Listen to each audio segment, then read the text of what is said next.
और लेकिन थोड़ा जो चेंज आ रहा है ना वो ये है कि क्लीन शेव लुक अब इज बैक इन फैशन। मैं देख रही हूँ एक्टर्स दानियल जफर वाली लुक।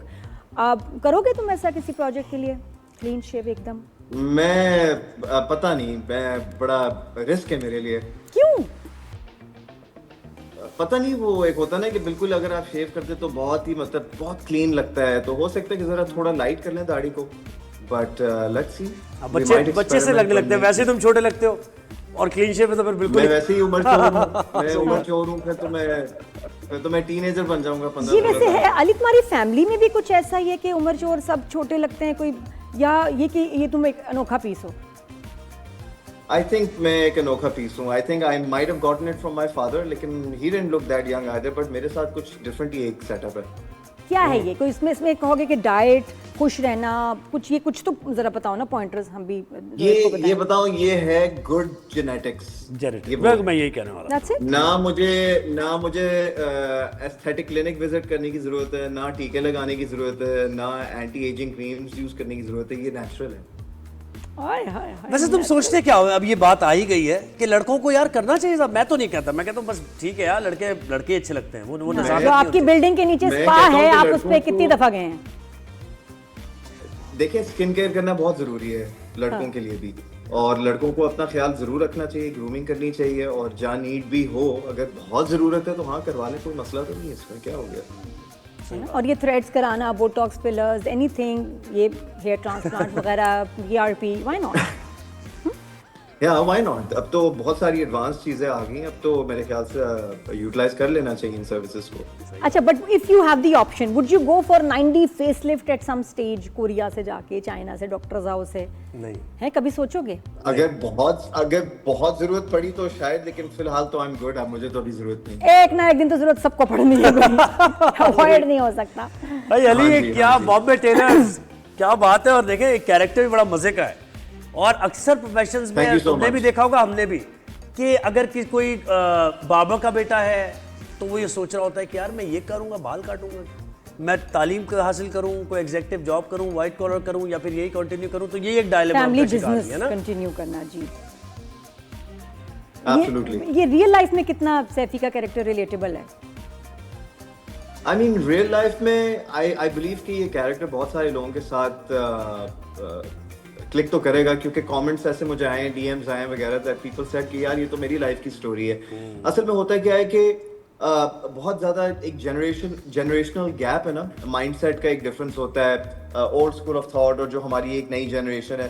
तो मकसद ये है कि इस गैप को ब्रिज करना है इस स्टोरी के थ्रू। वो एक माइंडसेट है, स्कूल ऑफ थॉट है। अब अक्सर ये होता है कि पेरेंट्स ने कुछ और सोचा होता है, उनकी अपब्रिंगिंग कुछ और थी, क्योंकि उनके पेरेंट्स ने उनको एक अलग स्कूल ऑफ थॉट से जो है बड़ा किया, रेज किया कि इस तरीके से करना है, ये लाइफ होती है, फैमिली को इस तरीके से लेके चलना है। फिर वो चाहते हैं कि जी हम अपने बच्चों में भी ये इनकॉर्पोरेट करें, लेकिन बच्चे जो हैं, अब जमाना बदल गया है, डिजिटल वेव आ गई है, सोशल मीडिया आ गया है, they are learning different things, they have access to more information. तो अब बात यह है कि सोशल मीडिया कंटेंट के जरिए people have a way of expressing themselves. अब मेरे ख्याल से अब आपको एक्टर बनने की जरूरत नहीं है हीरो बनने के लिए, आप अपने टिकटॉक पे भी हीरो बन सकते हैं। बिल्कुल, you know what I mean? नहीं बिल्कुल अली, वो आपको एक चैनल बनाने की जरूरत नहीं है, आपका यूट्यूब आपका चैनल है। ये आपको प्रोड्यूसर बनने की जरूरत नहीं है, आपको एक प्रोड्यूसर बन जाए और अपना कंटेंट प्रोड्यूस करके अपने यूट्यूब चैनल पे लगाएं। तो बहुत सारी चीजें जो है ना वो एक्सेसिबल हो गई। और लेकिन माँ बाप जो थोड़े पुराने ख्यालात वाले हैं, उनको समझाना मुश्किल है कि ये एक प्रोफेशन भी है, हम इससे कमा सकते हैं, वो नहीं मानते। बिल्कुल, उनका वही होता है ना कि यार ये अच्छा नहीं लगेगा कि हमारी फैमिली डिसेंट है, हमारी रिस्पेक्ट इज्जत है लोगों में, लोग क्या कहेंगे कि तुम जी एंटरटेनमेंट बिजनेस में चले गए हो, सोशल मीडिया पे आते हो, वीडियोस बनाते हो, हंसते हो, गाते हो। अच्छा मुझे बताओ Ali, Mohammad was a phenomenal hit, जो बात है जी के साथ जो आपका रिलेशन रहा, बड़ा ही हमने एंजॉय किया, मशहूर, और तुम्हारी परफॉर्मेंस उफ। मुझे बताओ उसका रिस्पॉन्स और उसके बाद करियर में क्या चेंज आया, क्या अली अंसारी का उसके बाद जो है ना पाथवे चेंज हुआ है? I mean, there were a lot of doors that opened, alhamdulillah. Different opportunities came through. So, out of which one was Bombay Tailors. मुझे इसकी script, इसकी storyline बहुत अच्छी लगी. लेकिन I did feel that when we were opting for this story, कि ये एक बड़ी फाइन लाइन चीज़ है कि हम एंटरटेनमेंट वाले जो है इस चीज़ को ज़रूर समझेंगे, लेकिन जो इस इंडस्ट्री से बिलोंग नहीं करते, ऑब्वियसली जो सिर्फ देखते हैं as an audience, as a viewer, शायद उनको पता नहीं चलेगा कि actually what goes on behind the scenes, कि वो रिलेट कर पाएंगे भी या नहीं. So it was a little bit of a risk, but it was worth it. I took it and I felt like yeah, it's a challenging story. Maybe it would be nice to play a character जो बहुत vulnerable है, जो जिसके parents उसको समझ नहीं पा रहे और उसको खुद नहीं पता कि वो क्या करना चाह रहा है, उसको एक पर्पस चाहिए. तो are you happy with the response? जैसे ये ड्रामा बना, जैसे डायरेक्ट हुआ, जैसे प्रमोशन हुई सब बॉम्बे टेलर्स की, do you think कि कुछ कम रह गया, कुछ ज़्यादा बेहतर हो सकता था इतने अच्छे प्रोजेक्ट के साथ? सच बोलूं? सच. या कवर अप कर? Just such. I mean, I love being honest. देखें, at the end of the day, it is my project and I will own it. I don't regret any of my decisions, but I do feel that मेरी expectations थोड़ी और ज़्यादा थी इस project को लेके. I felt like there were certain things that I had in mind, which were not there at the end of the day. But क्या किया जा सकता है? I mean, it is what it is, and this shall too pass. क्या था जहन में, क्या बेहतर हो सकता था? और I mean, मैं क्या बोलूँ ऐसे. देखिए, at the end of the day, it was a team effort. Everybody worked very hard. वो तो नहीं we're अली, down देखिए with यानी 12 इसका मतलब ये episodes. कि आप ये समझ रहे हो कि कंटेंट भी ठीक था, अच्छा था, एक्टिंग भी अच्छी थी, लेकिन मुझे लग रहा है कि देखिए, इस बात मैं आपको हिट बताऊं, करने बड़ी के लिए simple कुछ सी और बात चाहिए है. होता है. बताएं. मैं आपको एक बड़ी सिंपल सी बात बताता हूँ. देखिए, करंटली मेरा प्रोजेक्ट ऑन एयर है, ठीक है ना. अभी 12 एपिसोड ऑन एयर गए हैं. मुझे पता है कि इसकी क्या अप्स एंड डाउन्स हैं, प्रोज एंड कॉन्स हैं, ठीक है.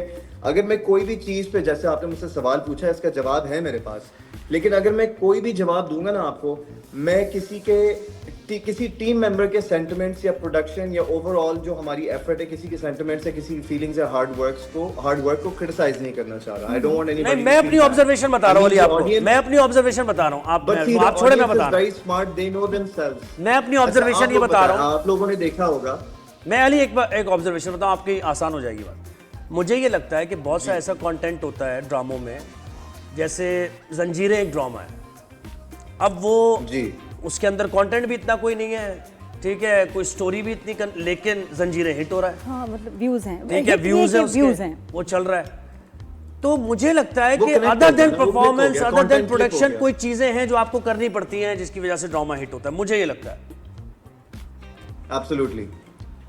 I mean, there's so many factors. But at the end of the day, when we do projects ना, हमें ये पता होता है कि जी either it's a hit or it's a miss. ठीक है. So and माशाल्लाह से, you know, you guys go through the entire trajectory of dramas. आप लोग रिव्यू करते रहते हैं, तो आप लोगों को पता होता है कि क्या USP होती है एक प्रोजेक्ट की, कि क्या चीज क्लिक होगी, क्या हुक था, क्या नहीं था. तो बड़ा सिंपल सा फॉर्मूला है कि either you want to watch it or you don't want to watch it. सही.